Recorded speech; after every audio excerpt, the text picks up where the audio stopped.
Hello and welcome back. I'm Anna Dalman, and today we are moving forward and looking at the word appreciation. Now, that may at first inspection come across just as another word for being thankful, for being grateful. Sure, in some way, in some essence, it is, but if the more we examine the true meaning of the word and we look for the truth in it in relation to us and what a focus of our hearts needs to be to change and a greater emotional stability for ourselves, we will realize the word means something different. And the worthiness of examining what appreciation truly means is that it then feeds our joy and grows our gratitude. And joy and gratitude go together in giving us a sweet and pleasant demeanor and cultivate and stimulate the happiness we like to live out and reveal to others. So appreciation, I think, goes neck and neck with endurance. For instance, you can appreciate something that comes to mind that was planted there ever so many years ago by a good and faithful friend. And even it can go back to when those faithful friends are no longer with us. They have passed away, they've passed on, they're home in heaven, and or geographical locations separate us, or some friends that you've had a difference with and time has never allowed for the restoration to be there and the misunderstandings are left remaining, yet you can appreciate something about them or the person or the situation. Again, it goes together with endurance. So appreciation is what we need to consider things deeply and evaluate them and recognize the significance and the importance of them. It's what has proven to be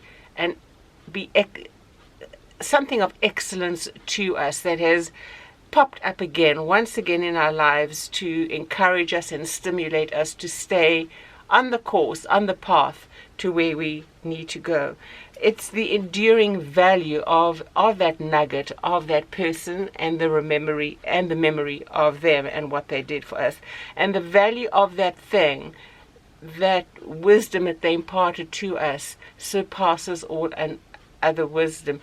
True appreciation comes down to, is what they're saying and is what they said to us and how they encouraged us something that has been part of our foundation, and we just needed to take a look at it, and then we can embrace it even more and be so grateful that even through all the years that we have not been functioning well, and I'm referring to my own situation in this moment, that the appreciation and the value of the truth that was given me and the sound and logical wisdom based on knowledge others have had and they've gained it from the Word of God, that resurfaces over and over and over again. True appreciation is something that is deep-rooted and comes from a deep-rooted relationship with others based on your commonality and your yoking together in what God has provided for you in community. So being thankful and appreciation are similar, but they're different. You can be thankful, but appreciation, as explained, goes down to the root, to the core of who you are, and it's born over a period of time. It is yoked with endurance, resulting from something that you've gone through with another. I've already explained that. And it's the good and the bad. Sometimes we can appreciate having walked through something negative with someone and been there for them, and how we've observed their responses in it. Excuse me. Time for a sip of tea. And how we've observed them responding to that difficult trial in their life.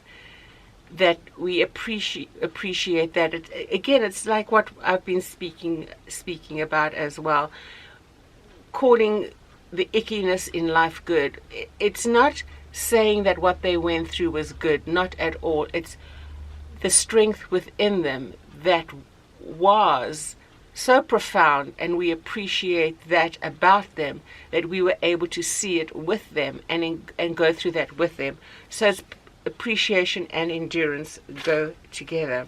So in response to bearing through something with another, it should leave us with a question to challenge ourselves.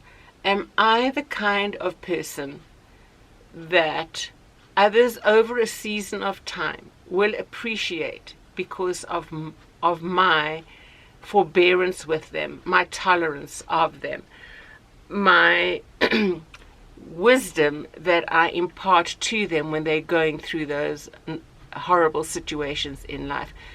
Do I have enough of that wisdom? What is my knowledge about life, of the application of principles of value to situations to encourage others to stand fast and be steadfast in the dilemmas that surround them?